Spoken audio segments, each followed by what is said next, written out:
Hello and welcome back to Access Chat. I'm delighted that we're joined today by Peter Gibson and Anubha Singhal, who are from EnableMeAccess. You're both co-founders, but let's start with Peter. So can you tell us a little bit about background and what you're doing with EnableMeAccess? Yeah. Well, this is going to make Anubha laugh. To cut a long story short, I talk too much. So I'm gonna really cut it very short as I can. Basically, my experience is through being a carer for my wife. She developed a condition that paralyzed her slowly, and traveling around India, we found it very, very difficult.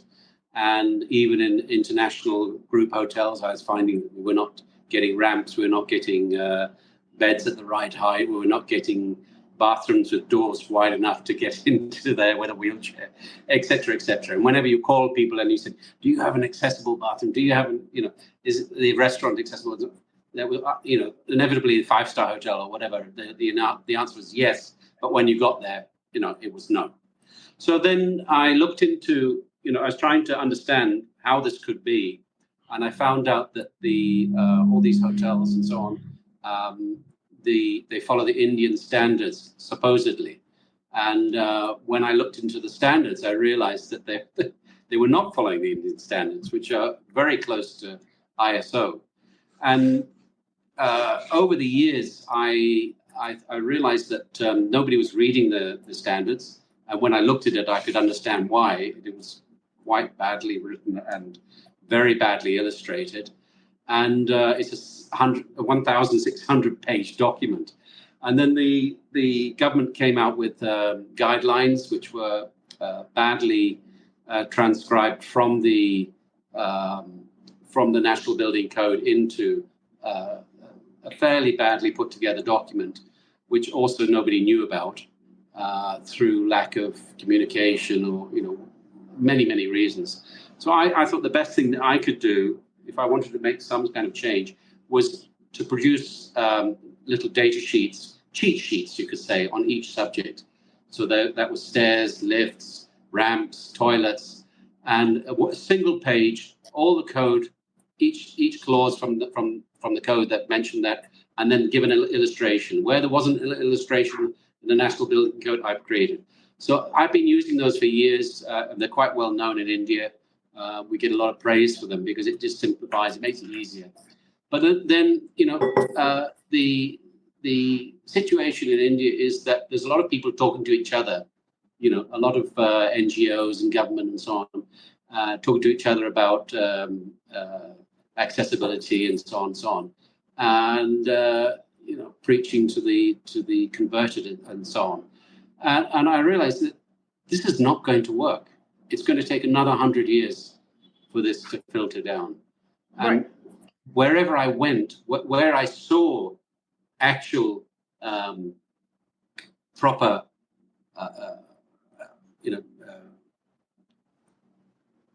accessibility in the form of universal design and so on, was where there was somebody who was affected or somebody that they cared about was affected. So you'll see a hotel group, very accessible.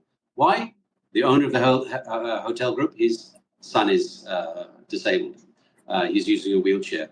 And this, you see it over and over again. So in my mind, the most important thing that we need to do is create the empathy that is there automatically for carers and their families in the general public. And the way to do that is to communicate to much younger people, because what we found is when we're dealing with government officials and so on, they're in their 50s, their 60s, getting close to retirement, and they don't want to learn anything, not interested, and they don't care. And much more effective would be to start from the bottom and work your way up. Start with children, start with students studying architecture and so on. So what we are doing now this year is quite transformational. We are creating an app which is completely democratize accessibility, the understanding of accessibility, the learning that is required, learning of the standards and so on, in a very, very easy to use app that will basically take them systematically through any subject that they want to learn about. And I've been used as an example. There's some language learning apps which are gamified and so on. That's the kind of route that we're going to take. It's all going to be tokens and badges and so on for anything that they've learned about surfaces on steps. Bing, right? You've understood that. They've tested, verified that they've understood the subject by doing a multiple choice question. And question Peter, I think what we should do here, because first of all, this is really an amazing story and amazing progress. So I think let us come into this conversation because we want to really dig in a little bit more into what you're doing. And I want to understand, for example, and we want to turn it over to your co-founder, but also one question I'm going to have right away is, are we talking, right now you're kicking this off in India, correct? Yeah, that's correct. All right, cool. And excuse me for interrupting, but we want to ask you a whole bunch of questions. And so, yeah, but it's a really amazing story. So excuse me for interrupting you. Great. So go ahead and ask some questions. That'll be more interesting. Yes. Oh, yeah, we've got them. But first of all, let's meet your lovely co-founder. Yes. So Anubha, please do tell us a bit about how you came to work with Peter, because you said you joined after Peter had founded this. And so what's your role in EnableMeAccess? Okay, thank you. Thank you so much, Peter. And I feel like as just listening from him, this is so exciting on what he had started. And so as an architect, and also a person with disability myself, I live with a mobility impairment. So I'm an ambulant disabled who has difficulties climbing stairs without a support or any elevated paths, whether a slope. So I do use handrails quite often in my life. So the journey has been quite like a roller coaster, where I started my architecture, and soon after starting my architecture, I got diagnosed with this condition, which is a rare condition called limb-girdle muscular dystrophy. And then slowly I had grown interest in understanding how the infrastructure plays a role, because to me, everything was so new that at that time, I had no idea that it's the infrastructure that is limiting me to do so many things.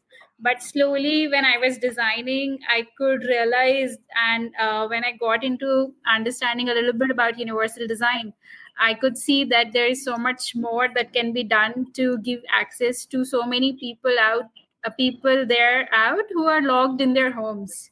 So the whole idea started when I was actually working along with a group of few more muscular dystrophy people who had been progressed with their condition to a stage where they're now using a wheelchair.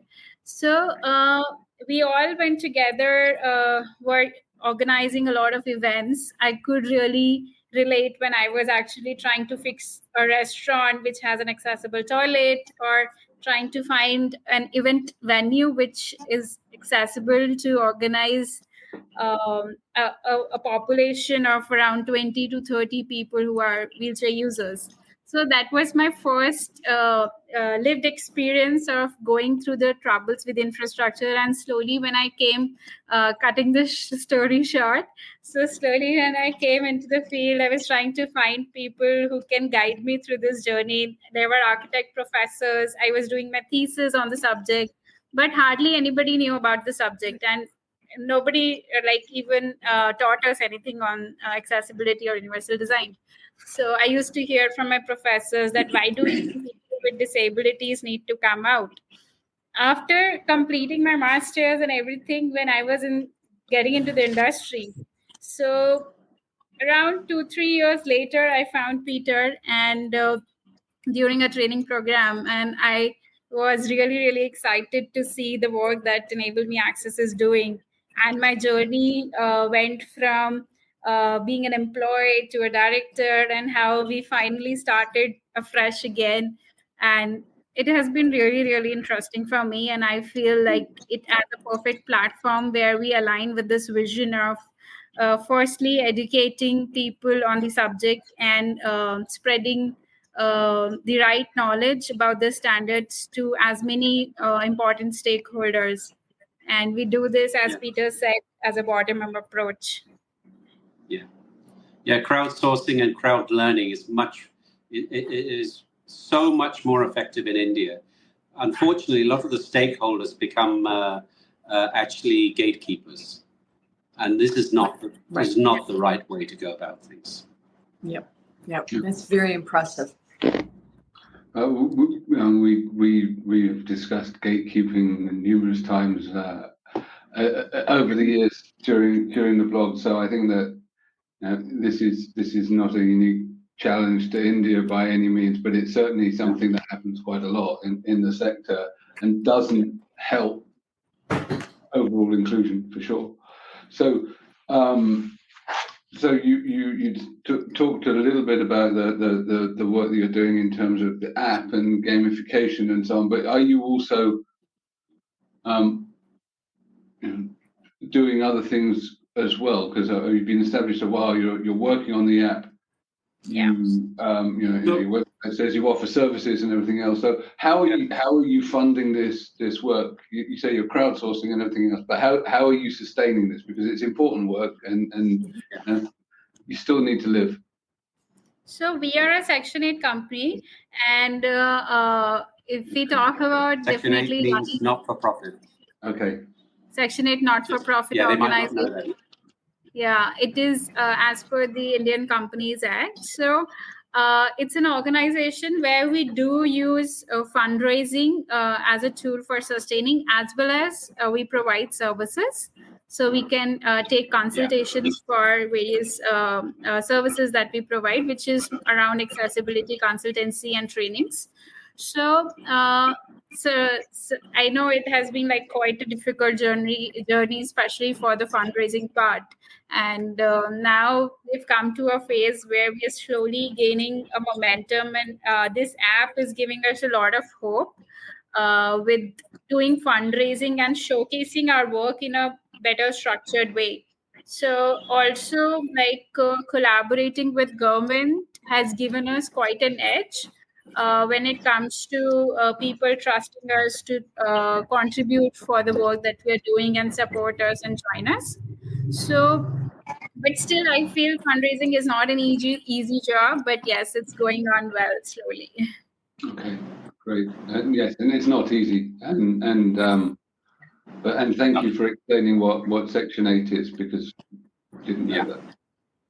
Yeah, so being a not-for-profit is not easy in India. There's a lot of, but things are being shook up in India. There has been a rather bad reputation for NGOs in India in the past, and the government has been sorting it out, making sure everything is transparent and where the money is being spent and so on. It's all being recorded and audited and so on. And that's kind of, it's been very difficult for some NGOs and trusts. And that's actually one of the reasons we chose to be a business is we want transparency. We want right from the get-go. And that gives a lot of trust to what we're doing. Everything that we're all the money that we take for the work, they, the people that are funding us can see quite clearly where that money is being spent. Well, the NGO sector wasn't like that for a long time, and it is now. The government is making sure, so that's a good thing. But the also the important thing for us is about kind of this reputation, but also respect. Now, when you're doing something of a high caliber, and we're demanding of our employees to be working at a very high level, it demands respect. And when you run a business properly, all that kind of idea that, you're non-for-profit, it's like a charity and you're just helping out people and all this pity and all this nonsense, all that goes out of the way. All we're talking about, this is the product, this is how we're going to deliver it to you, and in the end, the customer is paying for something that's of value to them. It's not a handout. So this is very important, and we don't employ any volunteers. Everybody has to be paid. That's a strict rule in EnableMeAccess. So if we take people on as interns, they will be paid, and so we're not running like a kind of handout, kind of giving work for nothing. They have to be performing, like a valued employee. So that's an important part of it. But the main thing for us is like reaching out to everybody who wasn't able to get the information. Like the government have an app which is for people to make complaints about buildings not being accessible. But that app itself doesn't explain what accessibility is. It doesn't give any clues. It's like Google giving push notifications, is the restaurant wheelchair accessible? Who are you asking? You're asking. it doesn't make any sense. I'm getting a little bit confused. Are you talking about the app y'all created? Because are you talking about the app that you're creating? Yeah. Or a government app? There's two different things. There's a government app called Sugami Bharat, which makes somebody can make a complaint about a building, and they can say the ramp is not good or whatever. All right, cool. Thank you in the doing for the clarity. In the making of that complaint, there's no guidance to help the person explain what is wrong about the app. So if they're a non-technical person, it's not very useful information. That is then pushed to the respondent. So what we're doing is something totally different. What we're doing is we're getting people who are trained to understand what is accessibility, to go and look at a building, make an assessment, and then they will submit that, and that will be uploaded to a database that anybody has access to, including the government. But you do that through crowdsourcing, correct? Correct, yeah. And why does crowdsourcing seems to be working so well for you? Because those who want to do it can do it. They don't need to be certified by the government or by some authority or whatever. Because it's such a systematic, step-by-step process. It's binary. It's either this or that. It's something that is easy to do. It's extremely easy. It's just basically check boxes. And then when the app is finally released, at the moment we're using Google Forms and data sheets like checkbox sheets. But in the future, with the app, we're even going to be using AI to do measurements. So the AI will be able to tell whether the step is 6 inches high or whether it's more. And then that'll be simplify that aspect of taking measurements. But I would say a child who can use a measure tape would be able to use this app. So, you could talk about even 8-year-olds being able to do this, because it's going to be very kind of very simple, systematic process. And so this democratizes the information. It democratizes, let's say, somebody who is visually impaired, or somebody who's a wheelchair user wants to know if such a building is accessible. They can actually request that somebody go and check that building and make sure that it's accessible. And then we can then put that out to those who have the app, who are in the area, using geolocation, and ask them to say, this building needs to be assessed. Would you like to go and do the assessment? They'd be paid to do that assessment. And then suddenly, the person who needs that information will be able to have that. Of course, it wouldn't happen immediately, but within 2 or 3 days, they should be able to get that information. So it's very, very powerful. Even an establishment who wants to, who have put a ramp in and so on, they want to let everybody know that they're wheelchair accessible, they have an accessible toilet, whatever. They can even do a self-assessment using the app, and then that'll be updated into the status panel. So each establishment, every building will have a status panel. And this is something that anybody can access. They can promote it on their website. with a QR code, click on this, this is our building, and then anybody who wants to see that, they can see whether the mitigations and the facilities that are being provided are suitable for their use. And so this is something it's very powerful. Is this something that you're hoping that with the app that you will be able to tie it to what the government is doing?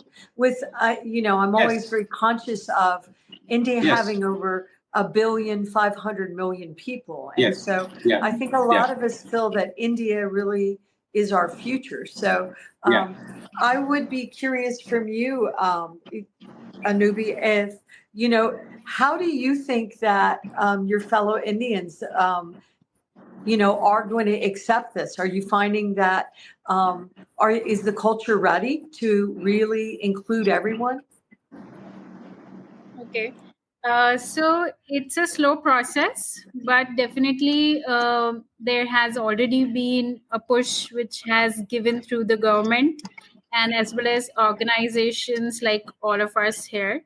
So I feel still there is a lot of struggle, even if I talk about my fellow architects who are around me. If I go and ask them about accessibility, so hardly anybody knows, and even their interest to know about it sort of is not that much. So what we're using is the tool of universal design, where we are trying to relate to the audience to a level that it is something that is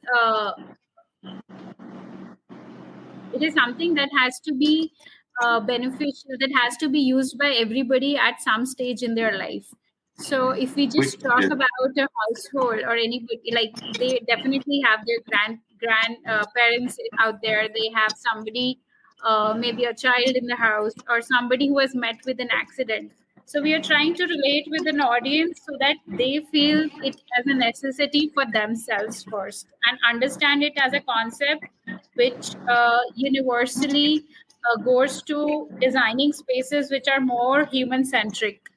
So that's the approach we are going towards, and I think I'm sure Peter will agree that we are not at all using even any disability in our context. We're not talking about any particular disability or even in fact using the word disability.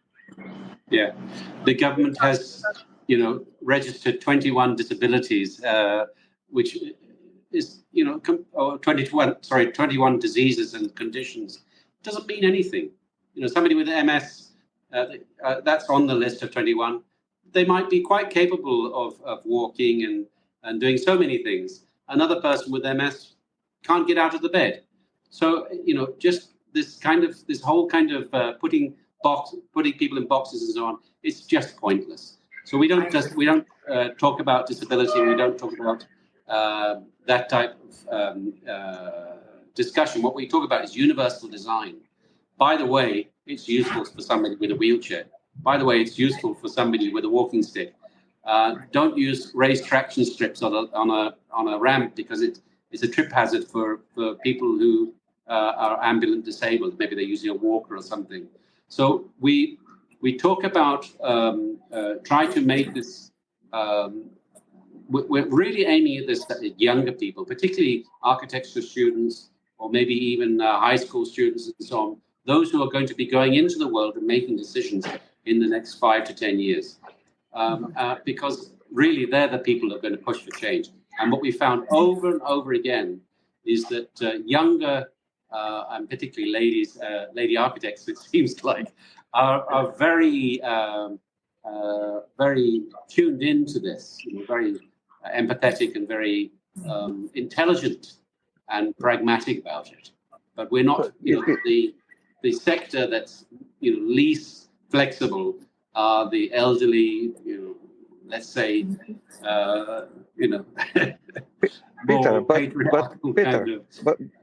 Peter, but don't you think that those older individuals are not going to be the ones that are going to benefit from all this in the future? They should be, but they don't have the imagination to realize it. And in fact, even people who are struggling, if you actually ask them, would it be easy if you? No, they have a kind of there's something called jugaad. It means they have an attitude towards life like make do. Somehow we'll make do.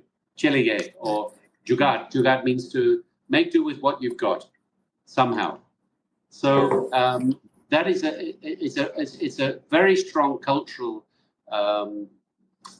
force in India to manage somehow, because for a long time most people were very poor and very didn't have much resources, so they had to make do, and it was that kind of resilience is something that people are proud of. But when people have moved from the villages and they're basically massing up in these huge cities, that doesn't work anymore. So a new attitude is coming. It's very I suppose it's typical all over the world. Younger people are much easier to persuade, much easier to take on these ideas. They're much more flexible in their thinking, and they've got better imagination. So they can think, oh yeah, that makes sense. My grandmother, she's having difficulty. She slipped in the bathroom and cracked her hip. Now that young person was much more likely to say, Dad, let's put a handrail in there, and then she can hold it, and then she won't slip again. And expecting, for some reason, people's brains freeze after 40 or 50. I don't know which age group. No. I don't think so. I disagree with you. Not all of our brains. I think that's happening sometimes to all ages. But the reality is, I agree with you. I do think I have such hope for the younger generations. We just have to do a better job at our ages. Some of at my age, I'll speak for myself, of legacy building so that they can actually be successful, which is why I was glad that, when we wanted to interview Enable Me, that, we got both you, Peter, and Anubha. So, but I do want to make sure, I know that we're almost at the end of our time here, but can you let us know how to find out more about EnableMeAccess? I mean, do you have a website, or, where can people find out more about you? And I don't know, Neil, if you wanted to have the final question when you thank our sponsors too, but just wanted to ask y'all if y'all both comment on that. Anubha. Okay, so our website is www.EnableMe-access.com. And we have it's a very informative website where we have data sheets on each of the aspect of accessibility, all the elements, and we do put blogs and all the recent activities that we do. Then we are active on Instagram, we are active on LinkedIn, and our pages are with the same name as EnableMeAccess. Cool. And YouTube, don't forget YouTube. And our vlogs. We have a weekly podcast currently that we're running on YouTube. It's called Deconstructing Accessibility. And that's quite important. We have a few playlists there. One of them in the YouTube, I did them a few years ago. We did, using SketchUp, we created some animations on the basics of whether it's alighting points or parking or whatever. So you'll see all of those. People love those. I think, Peter, that I saw some of those being used in the UN in a presentation, because I subscribe to that channel. I like deconstructing accessibility. I hadn't connected that dot. Compliments. Wow. Wow, I'll have to tell my son. My son is the host. Yeah. He'll be happy to hear that. Yeah. Excellent. It seems to draw people in somewhat, and I hope that they'll look at the other information that's in the YouTube channel there. There's some really simple little explainers about the different accessibility features like lifts and toilets and all the rest of it. Yeah, YouTube's a really useful tool for that. Yeah. I'm a really terrible mechanic, but with the help of YouTube, I've managed to do a number of basic repairs to all sorts of things. The DIY in my house would be a lot worse if it wasn't for YouTube telling me how to do stuff. So and I think that self-learning culture has been enabled by the internet and social video. So, I think that what you're talking about with the app and then encouraging people to sort of gamify it a bit will maybe accelerate some of that self-guided learning. So that sounds exciting. We are at the end of our allotted time today. Unfortunately, time flies. I do need to thank MyClearText and Amazon for keeping us on air, keeping us captioned. Awesome. And we look forward to continuing the conversation on social media. Thank you so much, Peter and Anu. Wonderful. Thank you so much. Thank you so much for inviting us. Thank you.